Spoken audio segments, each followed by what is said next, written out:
everyone. No, I am the first presenter of the lesson 5.3, which is the UNESCO World Heritage Sites in the country. UNESCO heritage is an expression of the ways of living developed by a community and passed on from generation to generation, including customs, practices, places, objects, artistics, and values. So cultural heritage, no, in other words, can be defined as the legacy of physical artifacts and intangible attributes of a group or society. Inherited from the past, cultural heritage is a concept which offers a bridge between the past and the present with the application of the particular approaches on the future. So the term cultural heritage encompasses several main categories of heritage, namely cultural heritage and natural heritage. So cultural heritage are the tangible and intangible cultural heritage, while natural heritage are natural site with cultural aspects. So tangible heritage no may be also movable.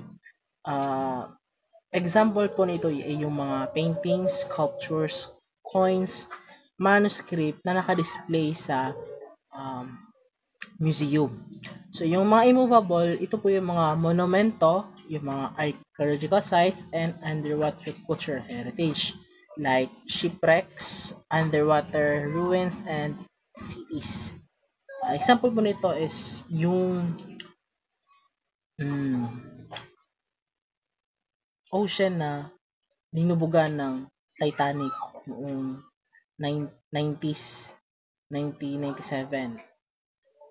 Ah,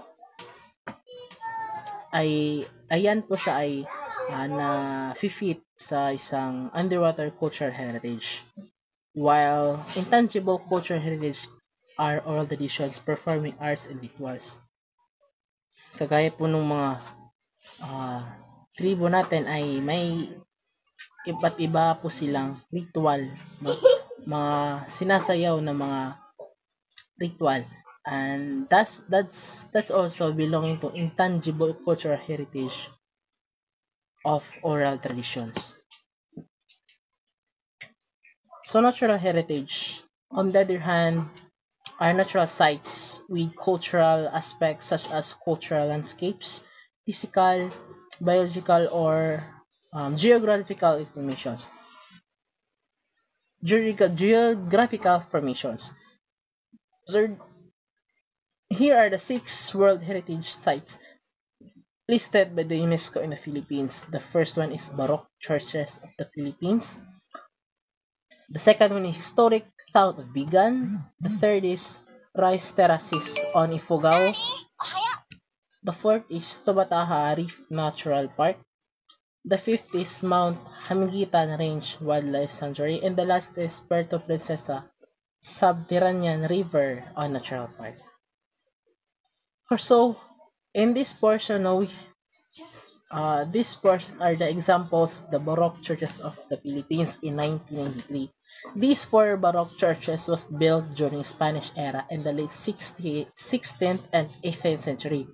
These churches are in Napoa, Ilocos Norte, Santa Maria, Ilocos Sur, Intramuros in Manila, and Miagao, Iloilo on the Philippines. All of them were inscribed to the UNESCO World Heritage Site listed on 1993. So the first is San Agustin Church on Poway, Ilocos Norte.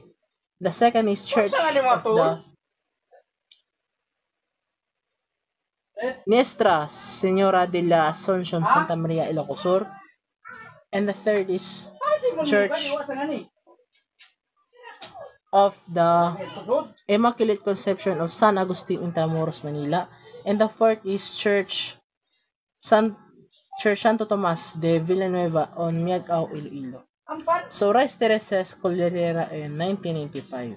The Bunawe Rice Terraces, another name for the rice terraces of the Philippines, Cordilleras, was named a UNESCO World Heritage Site in 1995 for its cultural importance. So itong rice terraces ay makikita po natin sa example is ang ating um, perang 20 pesos na papel. So nakita po siya natin ito kasi ito po yung lugar na to is ang hanap buhay po dito is pagsasaka, palay, no? And may mga kapwang Pilipino po tayong tribo na nakatira dito which is po yung Ifugao. Tinatawag po siyang hagdang-hagdang palayan kasi makikita po natin sa kanyang formation, no, is hagdan-hagdan po talaga yung kanilang palayan doon sa Cordillera.